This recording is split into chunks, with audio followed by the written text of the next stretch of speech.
ದಲಿತ ಆಗಿ ಯಾರೂ ಉಳಿದಿಲ್ಲ. ಇಲ್ಲ ಒಲೆಯಾಗಿ ಉಳಿದಿರ್ತಾನೆ, ಇಲ್ಲ ಮಾದಿಗಾಗಿ ಉಳಿದಿರ್ತಾನೆ, ಇಲ್ಲ ಕೊಲಂಬೋ ಆಗಿರ್ತಾನೆ. What a dirty work to be listen as a Colombo. ಎಷ್ಟು ಅವಮಾನಕರವಾದ ರೀತಿಗಳಲ್ಲಿ ಒಂದು ಸ್ವಾಭಿಮಾನಿ ರಾಜಕಾರಣ, ಗುರುತು ರಾಜಕಾರಣ ತಂದಂಥ ಆ ಇದನ್ನೇ ಸಂಪೂರ್ಣವಾಗಿ ಇವತ್ತು ಹಿಂಗೆ ಹೋಗಿದೆ. ಸಮಸ್ಯೆ ಇರೋದೇನು ಅಂತಂದರೆ, ದಲಿತ ಅನ್ನೋಂಥ ಆ ಗುರುತು ರಾಜಕಾರಣವೇ ಇವತ್ತು ಹಲವು ಪಲ್ಲಟಗಳಿಗೊಳಗಾಗಿ ಆ ಹಿನ್ನೆಲೆಗೆ ಸರಿದುಬಿಟ್ಟಿದೆ. ದಲಿತ ಅನ್ನೋವಂಥ ಒಂದು ಪದ, ಅದರ ಬದಲಾಗಿ ಬೇರೆ ಬೇರೆ ಪರಿಭಾಷೆ ಇವತ್ತು ನಮ್ಮ ಮುಂದೆ ಇದೆ. ಅದು ಭಾಳ ಮುಖ್ಯವಾದಂಥ ನೋಟ ಅಂತ ನಾನು ಭಾವಿಸ್ಕೊಂಡಿದ್ದೀನಿ. ಇನ್ನು ಈ ಅಧ್ಯಯನ ಶಿಬಿರನ ಆಲೋಚನೆ ಮಾಡುವಾಗ ನಾವು ಅಂದ್ಕೊಂಡಿದ್ದೇನು ಅಂತಂದರೆ, said and unsaid, sung and unsung ಅಂತಿರ್ತದೆ. ಈಗ ಉದಾಹರಣೆಗೆ ಎಲ್ಲವೂ ಕೂಡ ಕೊಟ್ಟಾಗ್ತಾ ಹೋಗ್ತಿರ್ತವೆ ಈ ಥರದ ಇದರಲ್ಲಿ. ಹುಣಸೇಕೋಟೆ ಅಂತ ಕಾರ್ಯಕ್ರಮವನ್ನು ಯಾರು ಸೂಚಿಸಿದರು ಅನ್ನೋದು ಐತಿಹಾಸಿಕವಾಗಿ ಎಷ್ಟು ಮುಖ್ಯವಾದಂಥ ಸಂಗತಿ ಅಂತಂದರೆ, ಕುರಿ ಮೇಯಿಸ್ತಾ ಇರೋವಂಥ ಅನಕ್ಷರಸ್ಥರಾದಂಥ ಕರಡುಗೂರು ಮುನಿವೆಂಕಟಪ್ಪ ಅಂತ ಆತ ಯಾವತ್ತೂ ಕೂಡ ದಲಿತ ಚರಿತ್ರೆಯಲ್ಲಿ ಕಾಣಿಸಿಕೊಳ್ಳುವುದೂ ಇಲ್ಲ. ಆತ ಹೇಳಿದ್ದೇನು ಅನ್ನುವುದನ್ನು ಕೂಡ ಉಳಿದವರು ಕೂಡ ಗಮನಿಸುವುದಿಲ್ಲ. ಶೇಷಗಿರಿಯಪ್ಪನವರ ಕೊಲೆ ಆದಾಗ ಆ ಕೊಲೆಗೆ ನಾವು ಏನು ಮಾಡಬೇಕು ಅಂತ ಒಂದು ಜಿಲ್ಲಾ ಸಮಿತಿಯಲ್ಲಿ ಮಾತಾಡ್ತಿರ್ಬೇಕಾದ್ರೆ ಒಬ್ಬೊಬ್ಬರು ಒಂದೊಂದು ಥರ ಮಾತಾಡ್ತಿದ್ರು. ಅಲ್ಲಿದ್ದಂಥ ಒಂದಿಬ್ಬರು ಮೂವರು ಅನಕ್ಷರಸ್ಥರಲ್ಲಿ ಮುನಿವೆಂಕಟಪ್ಪ ಏನೋ ಮಾತಾಡೋಕ್ಕೆ ಪ್ರಯತ್ನ ಮಾಡ್ತಿದ್ದ. ಆದರೆ ಈ ಅಕ್ಷರಸ್ಥ ನಾಯಕತ್ವ ಇರುತ್ತಲ್ಲ, ಅದರ ಅಹಂಕಾರ ಏನು ಅಂತಂದರೆ, ಅಂಥವ್ರಿಗೆ ಕಿವಿ ಕೂಡ ಆಗೋಕ್ಕೆ ಹೋಗಲ್ಲ, ಮಾತಾಡೋಕ್ಕೂ ಬಿಡಲಿಲ್ಲ. ಅಂಥ ಸಂದರ್ಭದಲ್ಲಿ ನಾನು ಪ್ರತ್ಯಕ್ಷ ಇದ್ದಿದ್ದರಿಂದ ಅವರೇನೋ ಹೇಳ್ತಾ ಇದ್ದಾರೆ, ಮೊದಲು ಕೇಳಿಸ್ಕೊಳ್ರಿ ಅಂತ ಹೇಳಿದೆ. ಅವ್ರು ಹೇಳಿದ್ರು ಇಷ್ಟೇ ಸಿಂಪಲ್ಲಾಗಿ. ಏನು ಹೇಳಿದ್ರು, ಅವ್ರ ಸಮಾಧಿಯಿಂದ ವಿಧಾನಸೌಧಕ್ಕೆ ನ್ಯಾಯ ಕೇಳ್ಕೊಂಡು ಹೋಗೋಣ ಅಂತ. ಅದ್ಭುತವಾದಂಥ ಕಾರ್ಯಕ್ರಮ ಆಯಿತು. ಯಾಕಾಯಿತು ಅಂದರೆ, ಅದು ಜನರ ಒಳಗಿಂದ ಬಂದಿದ್ದರಿಂದ, ಅವರ ವಿಸ್ಡಮ್ಮಿಂದ ಬಂದಿದ್ದರಿಂದ ಅಂತ. ಈಗ ಇರುವ ಪರಿಸ್ಥಿತಿಯನ್ನು ರವಿ ಬಾಗೆ ಕೂಡ ಭಾಳ ಸ್ಪಷ್ಟವಾದ ಮಾತುಗಳಲ್ಲಿ ಹೇಳಿದ್ದಾರೆ, ನಮ್ಮ ಆಶಯ ಏನಾಗಬೇಕಿತ್ತು ಅಂತ. ಬರಹಗಾರರಾದವರು ಸೂಜಿಗಳಾಗಬೇಕು ಅನ್ನೋ ಮಾತನ್ನು ನಾನೂ ಮಾತಾಡಿದ್ದೀನಿ ದಲಿತ ಸಾಹಿತ್ಯ ಪರಿಷತ್ ವೇದಿಕೆ ಮೇಲೆ. ಆಮೇಲೆ ಗೊತ್ತಾಯಿತು, ಒಲೆಯೋದಕ್ಕೆ ದಾರಗಳು ಬೇಕಲ್ಲ, ದಾರ ಇರಬೇಕಲ್ಲ, ಅಥವಾ ಚಿಂದಿ ಚೂರಿರಬೇಕಲ್ಲ ಬಟ್ಟೆಗಳು. ಆ ಥರದ ಒಂದು ಸ್ಥಿತಿ ಇವತ್ತಿದೆ ಅನ್ನೋದನ್ನು ಅರ್ಥ ಮಾಡಿಕೊಂಡ್ರೆ ಇದು ಸಂಭ್ರಮದ ಗಳಿಗೆ ಅಲ್ಲ ಅಂತ ಗೊತ್ತಾಗುತ್ತೆ. I am very painful to listen you word like sambhrama. ಏನೋ 50 ವರ್ಷಗಳ ಸಾಹಿತ್ಯ ಇದನ್ನು ಸಂಭ್ರಮನ ನಮಗೆ. ಸಾವಿನ ಮನೆ ಥರ ಇದೆ, ಸೂತಕದ ಮನೆ ಥರ ಇದೆ. ಆ ಮನೆಯಲ್ಲಿ ನಾವು ಸಂಭ್ರಮ ಅನ್ನೋ ಮಾತನ್ನು ಎತ್ತೋದು ಭಾಳ ಪೇನ್ಫುಲ್ ಅನಿಸುತ್ತೆ ನನಗೆ. ಇನ್ನು ಮಿಕ್ಕಂತೆ ಒಂದು ಶತಮಾನ ಅನ್ನೋದನ್ನು ಈಗ 50 ವರ್ಷ ಮಾತಾಡ್ತಾ ಇದ್ದೀವಿ ನಾವು. 70ರಿಂದ ಇಲ್ಲಿವರೆಗೂ 50 ವರ್ಷ ಮಾತಾಡ್ತಾ ಇದ್ದೀವಿ. ಆದರೆ ಚರಿತ್ರೆಯನ್ನು ವಿಭಾಗಿಸುವಾಗ ಒಂದು ಶತಮಾನವನ್ನು 1920ರಿಂದ ಆರಂಭಿಸಿ ಈ 2020ಕ್ಕೆ ತರೋದಾದರೆ ಏನಾಗ್ಬೋದು ಚರಿತ್ರೆ? ಬಾಬಾ ಸಾಹೇಬ್ರಿದ್ದ ಚರಿತ್ರೆ 50 ವರ್ಷ. ಆ ನಂತರದ ಈ ಏನು ಮಾತಾಡ್ತಾ ಇದ್ದೀವಲ್ಲ, ಚಳುವಳಿಗಳು ಅಥವಾ ಪ್ರಜ್ಞಾಸ್ಫೋಟ, ಈ ಥರ ಮಾತುಗಳಿಂದ ಮಾತಾಡ್ತಾ ಇದ್ದೀವಲ್ಲ, ಇದನ್ನು ನಾವು ಅನಲೈಸ್ ಮಾಡಬೇಕಾಗುತ್ತೆ. ಅವಾಗೇನು ಅರ್ಥ ಮಾಡ್ಕೋಬೇಕಾಗುತ್ತೆ ಅಂತಂದರೆ, ಬಾಬಾ ಸಾಹೇಬರು ಇಡೀ ಪ್ರಪಂಚ 1930 ಹೊತ್ತಿಗೆ ನಾನು ಹೇಳ್ತಾ ಇರೋದು, ಇಡೀ ಪ್ರಪಂಚದಲ್ಲಿ ರೀಕನ್ಸ್ಟ್ರಕ್ಷನ್ ಬಗ್ಗೆ ಮಾತಾಡ್ತಾಯಿದ್ರು, ಪುನರ್ರಚನೆ. ಯಾಕೆಂದರೆ ಯುದ್ಧದಿಂದಾಗಿ ಜಗತ್ತು ಒಡೆದೋಗ್ತಾ ಇದ್ದಿದ್ದು, ಬಟ್ರಾನ್ ರಜಲ್ ಅವರೆಲ್ಲ ಕೂಡ ಈ ಥರ ಮಾತಾಡಬೇಕಾಯಿತು. ರೀಕನ್ಸ್ಟ್ರಕ್ಷನ್ ಮಾತಾಡ್ತಾಯಿದ್ರು, ಇಡೀ ಜಗತ್ತೇ ಮಾತಾಡ್ತಾಯಿತ್ತು, ಪುನರ್ರಚನೆ ಆಗಬೇಕು. ಬಾಬಾ ಸಾಹೇಬರು ಆ ಥರ ಮಾತಾಡಲಿಲ್ಲ. ಅವರು ರೀಜನ್ರೇಷನ್ ಆಫ್ ಎ ಕಮ್ಯುನಿಟಿ ಅಂತ ಮಾತಾಡಿದರು 1930 ಹೊತ್ತಿಗೆ. ಈ ರೀಜನ್ರೇಷನ್ ಆಫ್ ಎ ಕಮ್ಯುನಿಟಿ ಹುಟ್ಟೋದಕ್ಕೆ ಸಾಧ್ಯವಾಗಿದ್ದು 1970ರ ದಶಕದ ಏನು ಮಾತಾಡ್ತಾ ಇದ್ದೀವಿ ಈಗ ನಾವು, ಈ ಪ್ರಜ್ಞೆ, ದಲಿತ ಪ್ರಜ್ಞೆ ಅನ್ನುವಂಥ ಹುಟ್ಟೇನಿದೆ, ಅಲ್ಲಿಂದ ಆರಂಭ ಮಾಡ್ತಾ ಇದ್ದೀವಿ ನಾವು. ಆದರೆ ಸಮಸ್ಯೆ ಏನಾಗಿದೆ ಅಂತಂದರೆ, ನಾವು ಎಷ್ಟು ಪಲ್ಲಟಗಳಲ್ಲಿ ಗುರುತು ರಾಜಕಾರಣ ಅಂತ ಆರಂಭ ಮಾಡಿದ್ದು, ನಾವು ಅವಾಗ ಸ್ವಾಭಿಮಾನಕ್ಕಾಗಿ, ಗುರುತು ರಾಜಕಾರಣಕ್ಕಾಗಿ ನಾವು ಆರಂಭ ಮಾಡಿದಂಥ ಚಳುವಳಿ ಗುರುತು ರಾಜಕಾರಣದ ಹಿಮ್ಮುಖ ಚಲನೆಯಲ್ಲಿ ಕೊನೆ ಹಂತಕ್ಕೆ ಬಂದು ನಿಲ್ಲೋದನ್ನು ನಾವು ಇವಾಗ ಕಾಣ್ತಾ ಇದ್ದೀವಿ ನಮ್ಮ ಎದುರುಗಡೆ. ಈಗ ದಲಿತ ಆಗಿ ಯಾರೂ ಉಳಿದಿಲ್ಲ. ಇಲ್ಲ ಒಲೆಯಾಗಿ ಉಳಿದಿರ್ತಾನೆ, ಇಲ್ಲ ಮಾದಿಗಾಗಿ ಉಳಿದಿರ್ತಾನೆ, ಇಲ್ಲ ಕೊಲಂಬೋ ಆಗಿರ್ತಾನೆ. What a dirty work to be listen as a Colombo. ಎಷ್ಟು ಅವಮಾನಕರವಾದ ರೀತಿಗಳಲ್ಲಿ ಒಂದು ಸ್ವಾಭಿಮಾನಿ ರಾಜಕಾರಣ, ಗುರುತು ರಾಜಕಾರಣ ತಂದಂಥ ಇದನ್ನೇ ಸಂಪೂರ್ಣವಾಗಿ ಇವತ್ತು ಹಿಂಗೆ ಹೋಗಿದೆ. ಆಮೇಲೆ ಯಾವತ್ತು ಸ್ಲೋಗನ್ಗಳ ಬಗ್ಗೆ ನಾವು ಸ್ವಲ್ಪ ಕೇರ್ಫುಲ್ಲಾಗಿರಬೇಕಾಗುತ್ತೆ. Whether it is poetry or whatever it may be. ಸಾವಿರಾರು ನದಿಗಳು ಹೋರಾಟದ ಸಾಗರಕ್ಕೆ ಎಲ್ಲಿದ್ದಾವೆ ನದಿಗಳು? ಎಲ್ಲಿ ಬಂದವು ಸಾವಿರಾರು ನದಿಗಳು? ಆಮೇಲೆ ತೇಲಿ ತೇಲಿ ಓದುವು, ಬೂಟು ಲಾಠಿ ಕತ್ತಿ ಇವೆಲ್ಲ ಹೊರಟೋಗ್ಬಿಡ್ತು, ತೇಲಿ ತೇಲಿ ಓದುವು ಅಂತ ಹೋಗಿದೆಯಾ? It is deep rooted. ಅದಕ್ಕೆ ಬಾಬಾ ಸಾಹೇಬರು ಭಾಳ ಸ್ಪಷ್ಟವಾದ ಮಾತುಗಳು ಹೇಳ್ತಾರೆ. Microfascism, he speaks about microfascism, lawless law, living dead. ಅವ್ರು ಮಾತಾಡಿರೋಂಥ ಮಾತುಗಳು ಅಂಬೇಡ್ಕರ್ ವಾದಿಗಳು ಈ ನೆಲೆಯಲ್ಲಿ ಅರ್ಥ ಮಾಡ್ಕೊಳ್ಳೋಕ್ಕೆ ಯಾಕೆ ಹೋಗಲ್ಲ ಒಂದು ಕಾಲವನ್ನು ಅಥವಾ ನಮ್ಮೆದುರಿರುವಂಥ ವಾಸ್ತುವನ್ನು ಅಂತ. ಇರಲಿ, ಸಂತೋಷ. ನನಗೆ ನಿಜಕ್ಕೂ ಕೂಡ ಈ ಶಿಬಿರನ ನಿರ್ದೇಶಕರಾಗಬೇಕಂದಾಗ ಅರ್ಧ ನಾಚಿಕೆ ಮತ್ತು ಅರ್ಧ ಸಮಾಧಾನದಿಂದ ನಾನು ಒಪ್ಕೊಂಡೆ ಇದಕ್ಕೆ ಏನಾದ್ರು ಮಾಡ್ಬೋದು ಅಂತ. ನಾಚಿಕೆ ಯಾಕೆ ಅಂತಂದರೆ, ದಲಿತ ಚಳುವಳಿಗಾರರು ತಮ್ಮ ಗುರುತುಗಳನ್ನು ಭಾಳ ಗೌರವವಾಗಿ ನೆನೆಯಬೇಕಿತ್ತು. ದಲಿತ ಬಣಗಳು ಮಾಡಬೇಕಾಗಿದ್ದ ಕಾರ್ಯಕ್ರಮ ಇದು, ಸಾಹಿತ್ಯ ಅಕಾಡೆಮಿ ಮಾಡಬೇಕಾದ ಕಾರ್ಯಕ್ರಮ ಅಲ್ಲ. ಸಾವರ್ಕರ್ನ ನೆನೀತಾರೆ, ಇನ್ನೊಂದನ್ನು ನೆನೀತಾರೆ, ಎಷ್ಟೆಷ್ಟೋ ವರ್ಷಗಳನ್ನು ಇತಿಹಾಸನ ಮುಂದಕ್ಕೆ ತಗೊಂಬರ್ತಾರೆ. ಅಂಥದ್ರಲ್ಲಿ ತಾವು ನಡೆದು ಬಂದಿರುವಂಥ ಅತ್ಯದ್ಭುತವಾದಂಥ ಒಂದು ಜರ್ನಿಯನ್ನು ನೆನಪು ಕೂಡ ಮಾಡ್ಕೋಬೇಕು ಅನ್ನೋವಂಥ ಎಚ್ಚರ ದಲಿತ ಬಣಗಳಲ್ಲಾಗಲಿ ದಲಿತ ನಾಯಕರಲ್ಲಾಗಲಿ ಇಲ್ಲ ಅಂದಾಗ ತುಂಬ ಹಿಂಸೆ ಆಗುತ್ತೆ, ದುಃಖ ಆಗುತ್ತೆ, ನೋವಾಗುತ್ತೆ. ಒಂದು ಸಾಹಿತ್ಯ ಅಕಾಡೆಮಿ ಮಾಡ್ತಲ್ಲ ಈ ಕಾರ್ಯಕ್ರಮ ಅಂತ. ಇರಲಿ, ಸಂತೋಷ, ಯಾರೋ ಒಬ್ಬರು ಮಾಡ್ತಾಯಿದ್ದಾರೆ. ನಿಜಕ್ಕೂ ಕೂಡ ಇವತ್ತು ನಾವು ಮಾತಾಡಬೇಕಾಗಿರುವಂಥ, ಚರ್ಚೆ ಮಾಡಬೇಕಾಗಿರುವಂಥ ಭಾಳ ತೆರೆದ ಕಣ್ಣುಗಳಿಂದ ನೀವು ನೋಡಬೇಕಾಗುತ್ತೆ. ಇದುವರೆಗೂ ಕೂಡ ಬಂದಿರೋವಂಥ ಕಥನಗಳು, ನೆರೆಟಿವ್ಸ್, ಆತ್ಮಕಥೆಗಳು, ಚಳುವಳಿಯಲ್ಲಿ ನಾವಿದ್ವಿ, ಈ ಡೇಟಿಂದ ಇದ್ವಿ ಅಂತ ಬರ್ಕೊಂಡು ಬರ್ತಾ ಇರೋವಂಥ ಚರಿತ್ರೆಗಳು ಅತ್ಯಂತ ಅನೇಕವನ್ನು ಮುಚ್ಚಾಕ್ತಾ ಇದ್ದಾವೆ. ಲಿಟಲ್ ನೆರೆಟಿವ್ಸನ್ನು ಮುಚ್ಚಾಕ್ತಾ ಇದ್ದಾವೆ. ನಾನು ದಲಿತ ಚಳುವಳಿಯಲ್ಲಿದ್ದೆ, ಸೆಲ್ಫಿ. ಈ ಸ್ಟಡೀಸು, ಈ ನೋಟಗಳನ್ನು ತುಂಬ ಕ್ರಿಟಿಕಾಲಿಟಿಯಲ್ಲಿ ನೋಡಬೇಕಾದಂಥ ಅಗತ್ಯ ಇದೆ. ಇಲ್ಲದೇ ಇದ್ದರೆ ಏನಾಗುತ್ತೆ ಅಂತಂದರೆ, ಇಂಥ ಒಂದು ದೊಡ್ಡ ಎಕ್ಸ್ಪರಿಮೆಂಟ್ ಏನು ಕರಿತೀವಿ, ಅದು ನ್ಯಾಯ ಸಲ್ಲೋದಕ್ಕೆ ಸಾಧ್ಯವಿಲ್ಲ ಅದಕ್ಕೆ ಅಂತ ಎಲ್ಲರೂ ತಿಳ್ಕೊಂಡಿದ್ದಾರೆ. ಏನಪ್ಪ ಅಂತಂದರೆ, ಕೆಲವು ಬರಹಗಾರರು ಅಥವಾ ಕೆಲವು ನಾಯಕರು ಅವ್ರ ಹೆಸರುಗಳನ್ನ ಹೇಳಲಾಗ್ತಾ ಇದೆ. ಅವ್ರು ಕಟ್ಟಿದ್ರು ಚಳುವಳಿನ ಅಂತ ಹೇಳ್ತಾರೆ, ಅವ್ರು ಹಿಂಗೆ ಹೇಳಿದ್ರು ಅಂತ ಹೇಳ್ತಾರೆ. ನಿಜಕ್ಕೂ ಕೂಡ ಆ ಥರದ ನೆರೆಟಿವ್ ನಿಜವಾದಂಥ ನೆರೆಟಿವ್ ಅಲ್ಲ. ಲಿಟಲ್ ನೆರೆಟಿವ್ಸ್ ಮೂಲಕ, ಸಣ್ಣ ಸಣ್ಣ ಜರಿಗಳ ಮೂಲಕ ಇಡೀ ಈ ನಡಿಗೆಯನ್ನು ನಾವು ಅರ್ಥ ಮಾಡಿಕೊಂಡ್ರೆ ಈ ತಾತ್ವಿಕತೆಯ ಬಿಕ್ಕಟ್ಟು ಯಾಕೆ ಬರುತ್ತೆ ಅನ್ನೋದು ಅರ್ಥ ಆಗುತ್ತೆ. ಅದನ್ನೇ ಗೋವಿಂದಯ್ಯ ತನ್ನ ದಿಕ್ಸೂಚಿ ಮಾತುಗಳಲ್ಲಿ ಹೇಳಿದ್ದು, ತಾತ್ವಿಕತೆಯ ಪ್ರಶ್ನೆಗಳನ್ನ ಎತ್ತಿದ್ದು ಅದಕ್ಕೇನೆ. ಸೊ ಅಂಥ ಕಡೆಗೆ ಈ ಶಿಬಿರ ಹೋಗಬೇಕು ಅಂತ ನಾನು ಬಯಸ್ತಾ ಇದ್ದೇನೆ.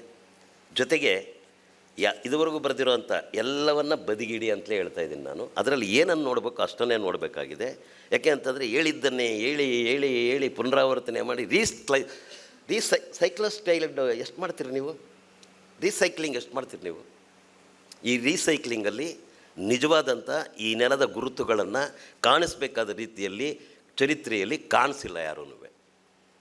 ಇನ್ನೊಂದು, ನಮ್ಮ ಬರಹಗಳು ಅಥವಾ ಏನು ದಲಿತ ಈಗ ಮಾತಾಡ್ತಾ ಇದ್ದೀವಿ, ಕಾದಂಬರಿ ಬರೆದ್ರು, ಕತೆ ಬರೆದ್ರು, ಕವಿತೆ ಏನೇನೋ ಇದೆಯಲ್ಲ, ಇದು ಈ ಥರ. ಸೊ ಇದಷ್ಟೇ ಅಲ್ಲ ಅನ್ನೋದನ್ನು ನಾವು ನೆನ್ಪಿಟ್ಕೋಬೇಕು. ಪ್ರಕಟಿತ, ಅಪ್ರಕಟಿತ, ಗೋಚರ, ಅಗೋಚರ, ಈ ಎಲ್ಲ ನೆಲೆಗಳಿಂದಲೂ ಕೂಡ ನಾವು ನೋಡಬೇಕಾದಂಥ ಕಣ್ಣುಗಳಿಂದ ನೋಡಿದರೆ ಮಾತ್ರ ನಮಗೆ ಒಂದು ನ್ಯಾಯನ ಸಲ್ಲಿಸ್ದಂಗೆ ಆಗುತ್ತೆ.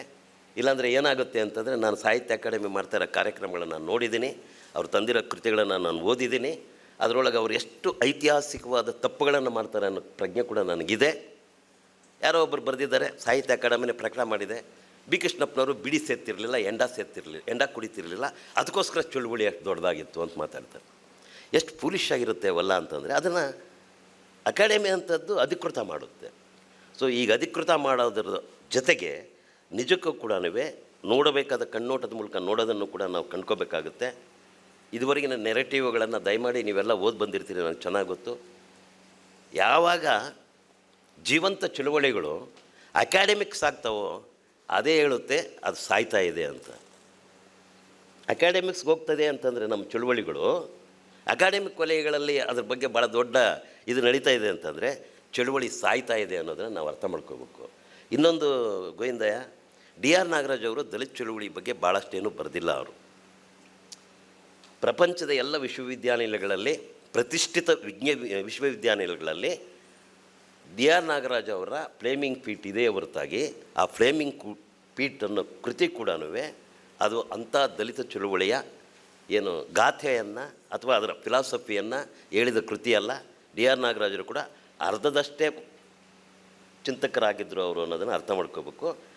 ನೀವು ಸ್ವೀಪಿಂಗಾಗಿ ಹೇಳ್ಬಿಡೋದ್ರಿಂದ ಏನಾಗುತ್ತೆ ಅಂತಂದರೆ ನಾವೆಲ್ಲ ಒಂದು ಕಡೆಗೆ ಯಾರ್ಯಾರನ್ನೋ ದಾರಿ ತಪ್ಪಿಸ್ತಾ ಇರ್ತೀವಿ ಕಾಲಾತೀತವಾಗಿ. ಆ ಕಾರಣಕ್ಕಾಗಿ ಭಾಳ ಸ್ಪಷ್ಟವಾಗಿಯೇ ಕ್ರಿಟಿಕಲ್ಲಾಗೇ ಇದು ನಡೀಲಿ ಅಂತ ಬಯಸ್ತಾ ಇದ್ದೀನಿ ನಾನು.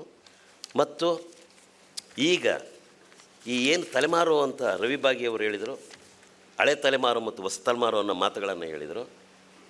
ಹೊಸ ತಲೆಮಾರಿಗೆ ನಿಜಕ್ಕೂ ಕೂಡ ಒಂದು ಆಬ್ಜೆಕ್ಟಿವಿಟಿಯಿಂದ ಇರ್ಬೋದಾದ ಒಂದು ಸಾಧ್ಯತೆ ಇರ್ತದೆ ಹೊಸ ತಲೆಮಾರಿಗೆ. ಯಾಕೆಂದರೆ ಅವ್ರು ಪ್ರತ್ಯಕ್ಷ ಕಂಡವರಾಗಿರೋಲ್ಲ, ಒಂಥರ ಕೂಳೆ ಬೆಳೆ ಅಂತೀವಲ್ಲ ಆ ಥರದ ಬೌದ್ಧಿಕ ಕೂಳೆ ಬೆಳೆಗಳ ಅಧಿಕಾರರಾಗಿರ್ತಾರೆ ಅವರು. ಆ ಕಾರಣಕ್ಕಾಗಿ ಅವರು ನಿಜಕ್ಕೂ ಕೂಡ ಈ ಏನು ಚೌಕಟ್ಟುಗಳಿದೆಯಲ್ಲ, ಇದುವರೆಗೂ ಚರ್ಚಿತವಾಗ್ತಾ ಇರೋಂಥ ಮನ್ನಣೆ ಆಗಿರುವಂಥ ಈ ಎಲ್ಲ ನೆರೆಟಿವ್ಸ್ ಆಚೆಗೆ ನೀವು ನಿಮ್ಮದೇ ಕಣ್ಣುಗಳ ಮೂಲಕ ನೆರೆಟಿವನ್ನು ಕಂಡ್ಕೋಬೇಕು. ಅಂಥ ಒಂದು ದಿಟ್ಟತನ ನಿಮಗೆ ಬರಬೇಕು, ಅಂಥ ಒಂದು ಬೌದ್ಧಿಕತೆಗೆ ನೀವು ತೆರ್ಕೋಬೇಕಾಗಿದೆ. ಅದು ಭಾಳ ಮುಖ್ಯ. ಇನ್ನು ಉಳಿದಂತೆ ಗೋವಿಂದಯ್ಯನ ಮಾತುಗಳನ್ನು ಮತ್ತೆ ನಾವು ಚರ್ಚೆ ಮಾಡ್ಬೋದು ಅನಿಸುತ್ತೆ. ಯಾಕಂದರೆ ಮಾಡಬೇಕಾಗುತ್ತೆ ಕೂಡ. ಗೋವಿಂದಯ್ಯ ಕೂಡ ಕೆಲವು ಕಡೆಗೆ ನೋಡಬೇಕಾದ ನೋಟದಲ್ಲಿ ತನ್ನ ದಿಕ್ಸೂಚಿ ಮಾತುಗಳನ್ನು ನೋಡಬೇಕಿತ್ತು, ಆದರೆ ನೋಡಲಿಲ್ವಲ್ಲ ಅಂತ ನನಗೇನೋ ಒಂದು ಕೊರೆ ಅನ್ನಿಸ್ತಾ ಇದೆ. ಆ ಕಾರಣಕ್ಕಾಗಿ ಆ ಮಾತುಗಳನ್ನು ಕೂಡ ನಾವು ಮತ್ತೆ ಮರಳಿ ಚರ್ಚೆಗೆ ತಗೋಬೇಕಾಗುತ್ತೆ ಅಂತ ಹೇಳ್ತಾ, ಇನ್ನು ಮಿಕ್ಕಂತೆ ನಮ್ಮೆಲ್ಲ ಈ ಏನು ಈ ಶಿಬಿರನ ವಿನ್ಯಾಸಗೊಳಿಸಿದ್ದಾರೆ, ಏನೇನೋ ಆಗಬೇಕಿತ್ತು, ಕೆಲವೆಲ್ಲ ಆಗಿಲ್ಲ. ಅದು ನೋವಿದೆ ನನಗೆ. ನಾನಿಲ್ಲಿ ಬಯಸಿದ್ದೇನು ಅಂತಂದರೆ ಆ ಇಡೀ ಜರ್ನಿಯ ಒಂದು ದೊಡ್ಡ ಎಕ್ಸಿಬಿಷನನ್ನು ನಾನು ಬಯಸಿದ್ದೆ ಇಲ್ಲಿ. ಅದು ನಮ್ಮನ್ನು ಇನ್ಸ್ಪೈರ್ ಮಾಡ್ತಿತ್ತು ಅಂತ ಬಯಸಿದ್ದೆ. ನಾನು ಹೇಳಿದ್ದೆ ಎಲ್ಲೆಲ್ಲಿಂದ ಏನೇನು ತಗೋಬೇಕು, ಏನೇನು ಮಾಡಬೇಕು, ಎಲ್ಲೆಲ್ಲಿದೆ ಅಂತ. ನಾನು ಆರೋಗ್ಯ ಸರಿ ಇಲ್ದಿರೋದ್ರಿಂದಾಗಿ ನಾನೇ ಆ ಕೆಲಸವನ್ನು ಮಾಡೋಕ್ಕಾಗಿಲ್ಲ. ಆದರೆ ಅಕಾಡೆಮಿಗಳು ಭಾಳ ಸೂಕ್ಷ್ಮವಾಗಿ ಇದನ್ನು ಗಮನಿಸಬೇಕಾಗುತ್ತೆ. ಸುಮ್ಮನೆ ಮೀಟಿಂಗ್ ಕರೆಯೋದು, ಆಮೇಲಿಂದ ಏನು ಮಾಡ್ಬೇಕು ಹೇಳಿ ಅನ್ನೋದು ನಾವೆಲ್ಲ ಹೇಳ್ತೀವಿ, ಅದನ್ನೆಲ್ಲ ಬರ್ಕೊಳ್ತೀರಿ. ನಿಮ್ಮ ಹತ್ರ ಭಾಳ ಮೆಷಿನರಿ ಇರುತ್ತೆ, ರಿಸೋರ್ಸ್ ಇರುತ್ತೆ, ಯಾಕೆ ಮಾಡೋಕ್ಕಾಗಲ್ಲ ಅಂತ ಕೇಳ್ತಾ ಇದ್ದೀನಿ ನಾನು ಇವತ್ತು ಬರಬೇಕಾದ್ರೆ ಯಾವುದೋ ಒಂದು ಕೆಟ್ಟ ಪೋಸ್ಟರನ್ನ ಅಲ್ಲಿ ನೋಡ್ತಾ ಇದ್ದೀನಿ ನಾನು. ಅದರ ಬದಲಾಗಿ ಅಲ್ಲಿ ಇರಬೇಕಾಗಿದ್ದು ನಮ್ಮನ್ನು ಇನ್ಸ್ಪೈರ್ ಮಾಡಬೇಕಾಗಿದ್ದಂಥ ಇವೇ ಬೇರೆ ಇತ್ತು. ಆ ಕಾರಣಕ್ಕಾಗಿ ದಯಮಾಡಿ ಈ ಥರ ಸೂಕ್ಷ್ಮವಾದಂಥ ಜನಾಂಗಗಳ ಘನತೆ ಮತ್ತು ಅಸ್ಮಿತೆಯ ಪ್ರಶ್ನೆ ಬಂದಾಗ ಅದನ್ನು ಜಾರಿಗೊಳಿಸುವಾಗ ನೀವು ಅಷ್ಟೇ ಭದ್ರಾಗಿ ಜಾರಿಗೊಳಿಸ್ಬೇಕಾಗುತ್ತೆ. ಇಂಥ ಕೊರತೆಗಳನ್ನು ಇರಬಾರ್ದು ಅದರಲ್ಲಿ. I am really pained by this. ಇಷ್ಟು ಹೇಳ್ತಾ ನಿಜಕ್ಕೂ ಕೂಡ ಲೆಟ್ ಅಸ್ ಬಿ ಕ್ರಿಟಿಕಲ್, ಬೇರ್ ಟು ಬೇರ್. ಯಾಕೆಂದರೆ ಇನ್ನು ಮುಂದಿನ ತಲೆಮಾರಿಗೆ, ನಿಮ್ಮ ತಲೆಮಾರು ಇನ್ನು ಮುಂದಿನ ತಲೆಮಾರಿಗೆ ಏನು ನಡೀತು ಅನ್ನೋದನ್ನು ಸರಿಯಾದ ರೀತಿಯಲ್ಲಿ ಇಡಬೇಕು ಅಂತಂದರೆ ನೀವು ಸರಿಯಾದ ರೀತಿಯಲ್ಲಿ ಗ್ರಹಿಸಿದ್ರೆ ತಾನೇ, ಅರ್ಥ ಮಾಡ್ಕೊಂಡಿದ್ರೆ ತಾನೇ ಮುಂದಕ್ಕೆ ಕೇಳ್ತಾ ಹೋಗೋದು. ಇಲ್ಲದೇ ಇದ್ರೆ ಏನಾಗುತ್ತೆ ಅಂದರೆ ಇದುವರೆಗೂ ಬಂದಿರೋ ಮಾತುಗಳು ಅವೇ ಮಾತುಗಳು ಬರ್ತಾಯಿರ್ತವೆ. ಬಿ ಕೃಷ್ಣಪ್ಪನವ್ರು ಹೇಳಿದರು, ಸರಿ ಬಡವರ ಗುಡಿಸಲಲ್ಲಿ ಭಾಳ ಕಾಲದ ಮೇಲೆ ಒಂದು ದೀಪ ಹಚ್ಚಿದ್ದೀವಪ್ಪ, ಅದು ಆರ್ದು ಹೋಗ್ದಂಗೆ ನೋಡ್ಕೋಬೇಕು ಅಂತ ಹೇಳಿದರು, ಹಚ್ಚಿದ್ದೀವಿ ಅಂತ ಹೇಳಿದರು. ಆದರೆ ಅದರ ಇವರು ಹಚ್ಚಿದ್ದೇನೆ ಅಂತ ಮಾಡಿಕೊಂಡ್ರು. ಏನು ಮಾಡ್ತೀರಿ? ನಾನೇ ಹಚ್ಚಿದ್ದೇನೆ ಅಂತ ಅವರ ನಾಯಕರು ಏನೋ ಒಂದು ಅವ್ರ ಹೆಸರಲ್ಲಿ ಒಂದು ಬಣ ಇದೆ, ಆ ಬಣದವ್ರು ಹೇಳ್ತಾರೆ ಏನಪ್ಪ ಅಂತಂದ್ರೆ ಹಚ್ಚಿದ್ದೇನೆ ಅಂತ. ಹೆಂಗೆ ಕೌಂಟ್ರ್ ಮಾಡ್ತೀರಿ ನೀವು ಇದನ್ನು? ಕೌಂಟ್ರ್ ಮಾಡೋಕ್ಕಾಗತ್ತಾ? ಅದು ಪಾಪ್ಯುಲರ್ ರಿಯಾಲಿಟಿ ಆಗಿಬಿಡುತ್ತೆ. ಅದು ಜನಪ್ರಿಯ ಸತ್ಯ ಆದಮೇಲೆ ಅದನ್ನು ಎದುರಿಸ್ಬೇಕು ಅಂತಂದ್ರೆ ಭಾಳ ಕಷ್ಟ ಇರುತ್ತೆ. ಆ ಥರ ವಿಪರೀತ ತಪ್ಪುಗಳು ಮಣ್ಣೆ ಆಗಿದೆ. ಆನಂತರ ನಿಜವಾಗೂ ಕೂಡ ಇದ್ರ ಒಳಗೆ ಒಳಬಳ್ಳಬೇಕಾದಂಥ ಅತ್ಯಂತ ಕಿರುಜರಿಗಳು ಕಾಣಿಯಾಗಿದ್ದಾವೆ ನಮ್ಮ ನೆರೆಟಿವ್ಗಳಲ್ಲಿ. ನಾವು ಅದರ ಹೆಜ್ಜೆ ಗುರುತುಗಳನ್ನ ನೋಡೋಣ. ಮುನಿವೆಂಕಟಪ್ಪ ಅಂತ ಒಂದೇ ಒಂದು ಮಾತು ಹೇಳಬೇಕಾಗಿದೆ. ಯಾಕೆ ಹೇಳಬೇಕಾಗಿದೆ ಅಂತಂದರೆ ಅಂಥವರು ಎಲ್ಲೂ ಕೂಡ ಈ ಕಥನಗಳಲ್ಲಿ ಕಾಣಿಸ್ಕೊಳ್ತಾ ಇಲ್ಲ, ಕಟ್ತಾ ಇರೋ ಚರಿತ್ರೆಯಲ್ಲಿ ಕಾಣಿಸ್ಕೊಳ್ತಾ ಇಲ್ಲ. ಆತ ಇನ್ನೊಬ್ಬ ಕಾರ್ಯಕರ್ತ ಇದ್ದ. ಆ ಕಾರ್ಯಕರ್ತ ಏನು ಮಾಡೋದಂದರೆ ಒಬ್ಬ ದೊಡ್ಡ MLA ಮೊಮ್ಮಗನ್ನ ಕಿಡ್ನ್ಯಾಪ್ ಮಾಡಿಬಿಟ್ಟ. ಅವ್ರಿಗೆ ರ್ಯಾನ್ಸಮ್ಗೆ ಬರೆದ, ದಲಿತ ಸಂಘರ್ಷ ಸಮಿತಿ ಲೆಟ್ರೆಡ್ನಲ್ಲಿ ರ್ಯಾನ್ಸಮ್ಗೆ ಬರೆದ. ದೊಡ್ಡ ಇಶ್ಯೂ ಆಗೋಯ್ತು. ಅವನು ಸ್ಟೇಟ್ಮೆಂಟ್ ಕೊಟ್ಬಿಟ್ಟ. ಹಿಡಿದ್ರೆ ಅವನ್ನ ಕಿಡ್ನ್ಯಾಪ್ ಮಾಡಿದ್ದ, ಹಿಡಿದಾದ್ಮೇಲೆ ಅವನೇನು ಸ್ಟೇಟ್ಮೆಂಟ್ ಕೊಟ್ಟ ಅಂತಂದರೆ ದಲಿತ ಸಂಘರ್ಷ ಸಮಿತಿಯವರು ಹಿಂಗೆ ಮಾಡು ಅಂತ ಹೇಳಿದ್ರು, ಅವ್ರಿಗೆ ದುಡ್ಡು ಬೇಕಾಗಿತ್ತು, ಅದಕ್ಕೋಸ್ಕರ ಮಾಡಿದೆ ಅಂತೇಳಿ. ಇದೇ ಕರಡುಗೂರು ಮುನಿವೆಂಕಟಪ್ಪ ಈ ಸನ್ನಿವೇಶನ ಎಷ್ಟು ಚೆನ್ನಾದ ರೀತಿಯಲ್ಲಿ ಹ್ಯಾಂಡಲ್ ಮಾಡ್ದ ಅಂದರೆ ಅದು ನಿಜವಾದ ಚರಿತ್ರೆ ಅಂತ ನಾನು ಹೇಳ್ತಾ ಇರೋದು. ಆತ ಹೋದ ಪೊಲೀಸ್ ಸ್ಟೇಷನ್ಗೆ ಹೋದ. ಅವ್ರು ಬರಯ್ಯ ನೋಡಯ್ಯ ನಿಮ್ಮ ಸಂಘದವ್ರು ಹಿಂಗೆ ಮಾಡಿದಾರಲ್ಲ ಅಂತ ಹೋಗಿ ಕೂತ್ಕೊಂಡ. ಸೊಮೆ ನಮ್ಮ ಸಂಘ ಹರಿಯೋ ನೀರಿದ್ದಂಗೆ, ಎಲೆಗಳು ಬಿದ್ದು ಕೊಳೆದೋಗ್ತವೆ ಹೊರತು ನೀರು ಕೊಳೆಯಲ್ಲ ಅಂತಂದು. ಇದನ್ನು ಸ್ಟ್ಯಾಲಿನ್ ಹೇಳ್ತಾನೆ. ಸ್ಟ್ಯಾಲಿನ್ ಹೇಳಿದ್ದು ಬರುತ್ತೆ. ಪಕ್ಷದ ಕಚೇರಿಗಳು ಮುನ್ಸಿಪಾಲ್ಟಿ ಇದ್ರ ಥರ ಇರ್ತದೆ, ಪ್ರತಿನಿತ್ಯ ಪೊರಕೆ ತಗೊಂಡು ಗುಡಿಸ್ಬೇಕು ಅಂತ ಸ್ಟ್ಯಾಲಿನ್ ಹೇಳ್ತಾನೆ. ಸ್ಟ್ಯಾಲಿನ್ ಹೇಳಿದ ಬಾಯ್ಪಾಠ ಆಗುತ್ತೆ. ಮುನಿವೆಂಕಟಪ್ಪ ಹೇಳಿದ ಬಾಯಿ ಮಾತಾಗ್ತಿಲ್ಲ. ದಲಿತ ಚಳುವಳಿಯಲ್ಲಿ ಆಗಿರುವಂಥ ಮಹಾ ಇಗ್ನೋರೆನ್ಸ್ ಅಂದರೆ ಕಡೆಗಡೆನೇ ಏನು ಅಂತಂದರೆ, ತನಗೆ ಎಲ್ಲಿಂದ ಅದು ಬಂತು ಆ ಶಕ್ತಿ ಮತ್ತು ತನ್ನ ಇದು ಬಂತು, ಅದರ ಮೂಲವನ್ನು ಬಿಟ್ಟು ಬೇರೆ ಯಾವ್ಯಾವ ಚರಿತ್ರೆಗಳನ್ನು ದೊಡ್ಡ ಚರಿತ್ರೆಗಳು ಅಂತ ಹೇಳ್ತಾ ಇರೋದೇ ಮಹಾನ್ ಒಂಥರ ನಮ್ಗೆ ನಾವೇ ಮಾಡ್ಕೊಳ್ತಾ ಇರೋಂಥ ಒಂದು ಆತ್ಮದ್ರೋಹ ಅಂತಲೇ ನಾನು ಇದನ್ನು ಕರಿಬೇಕಾಗುತ್ತೆ. ಸೊ ಈಗ ಇದುವರೆಗೂ ಕೂಡ ಗ್ರಂಥಸ್ಥವಾಗ್ತಿರೋರು, ಬರೆದಿರೋರು ಎಲ್ಲರೂ ಕೂಡ ಅನೇಕ ರೀತಿಯ ದೋಷಗಳನ್ನು ಬರೆದಿಟ್ಟಿದ್ದಾರೆ. ದಲಿತ ಚಳುವಳಿಯಲ್ಲಿ ಬಂದಿರೋಂಥ ಪ್ರಬಂಧಗಳನ್ನು ಓದಿದ್ದೀನಿ, PhDಗಳು ಓದಿದ್ದೀನಿ, ಇನ್ನೊಂದು ಓದಿದ್ದೀನಿ. ಫ್ಯಾಕ್ಚುಯಲ್ ಎರರ್ಸನ್ನು ರಿಪೇರಿ ಮಾಡಬೇಕಾದ್ರೆ ಒಂದು ವಿಶ್ವವಿದ್ಯಾನಿಲಯ ಬೇಕಾಗುತ್ತೆ. ಅವರು ಮಾಡಿರೋಂಥ ಚಾರಿತ್ರಿಕ ಫ್ಯಾಕ್ಟ್ಸನ್ನು ರಿಪೇರಿ ಮಾಡಬೇಕಾದ್ರೆ ನಿಮಗೊಂದು ಯೂನಿವರ್ಸಿಟಿ ಬೇಕು. ದೊಡ್ಡವರು ಅವ್ರ ಹೆಸರಲ್ಲಿ ನಾನು ಹೇಳೋಕ್ಕೆ ಹೋಗೋದಿಲ್ಲ ಇಲ್ಲಿ. ಇನ್ನು ಮುಂದೆ ದಯಮಾಡಿ ಕೊಂಚವಾದರೂ ಕೂಡ ನಾವು ನಮ್ಮ ಕಾಲು ಕೆಳಗೆ ಕಾಣಿಯಾಗಿರುವಂಥ ಈ ಮಹಾಯಾನದ ಕೆಲವು ಗುರುತುಗಳನ್ನು, ಹೆಜ್ಜೆ ಗುರುತುಗಳನ್ನು ಕಣ್ಣಿಗೆ ತಗೊಳ್ಳೋದು ನಮಗೆ ಅಗತ್ಯ ಇದೆ ಅಂತ ನಾನು ಭಾವಿಸಿದ್ದೀನಿ. Thank you.